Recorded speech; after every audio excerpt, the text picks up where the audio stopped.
श्री सद्गुरू ब्रह्मचैतन्य गोंदवलेकर महाराज यांचे 23 जुलैचे प्रवचन. आधी श्रद्धा, मग कृती, नंतर अनुभव. गुरु आज्ञेप्रमाणे वागणाऱ्याला कधीही नड येत नाही. राजाच्या राणीला दुपारी जेवायला कसे मिळेल याची काळजी नसते. तसे गुरुचा आधार आपल्याला आहे असे ठाम समजणाऱ्याला कसली नड असणार. लांब उडी घेण्यापूर्वी 4 पावले मागे जावे लागते. परिसापाशी सोने व्हायला रुपयाचे लोखंड व्हावे लागते. तसे गुरुचा पाठीराखेपणा असून आपल्याला जी अधोगतीशी वाटते ती पुढच्या महत् कार्याची पूर्वतयारीच होय. बाप मुलाला हातावर घेऊन पोहायला शिकवित असताना मधून मधून हात काढून घेतो, पण मुलाची खात्री असते की हा आपल्याला बुडू देणार नाही. तसा आपल्याला सद्गुरूचा आधार आहे अशी आपण पक्की खात्री बाळगावी. आपण आजारी पडलो तर आपणच पैसे देऊन डॉक्टरवर विश्वास, श्रद्धा ठेवतो. औषधाची काही माहिती नसताना ते आपण घेतो.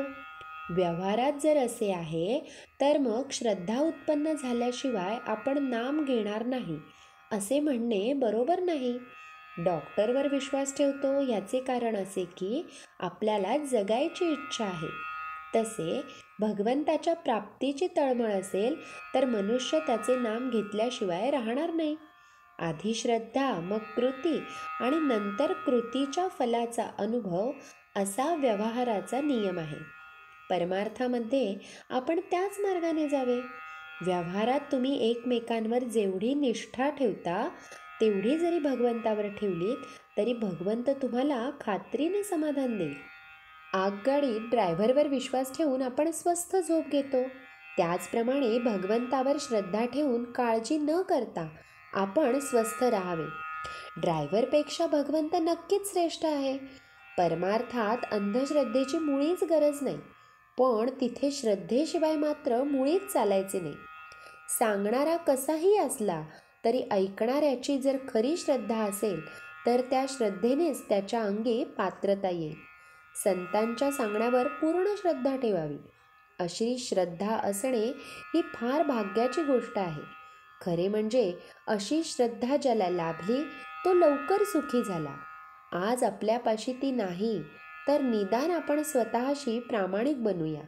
आधी पुष्कळ चिकित्सा करून आपले ध्येय ठरवावे, पण एकदा का ते ठरले की मग निश्चयाने आणि श्रद्धेने त्याच्या साधनात राहावे. आपण परमात्म्याजवळ मागावे की तू वाटेल त्या स्थितीत मला ठेव, पण माझे समाधान भंगू देऊ नकोस. माझा मीपणा काढून टाक. तुझा विसर पडू देऊ नकोस. मला अमुक एक तुझं जवळ मागावे अशी इच्छा देऊ नकोस. नामामध्ये प्रेम दे आणि तुझ्या चरणी दृढ श्रद्धा सतत टिकू दे. श्रद्धेशिवाय कधीही कोणाला परमार्थ साधायचा नाही. श्री सद्गुरू ब्रह्मचैतन्य गोंदवलेकर महाराज की जय. श्रीराम समर्थ. जय जय रघुवीर समर्थ.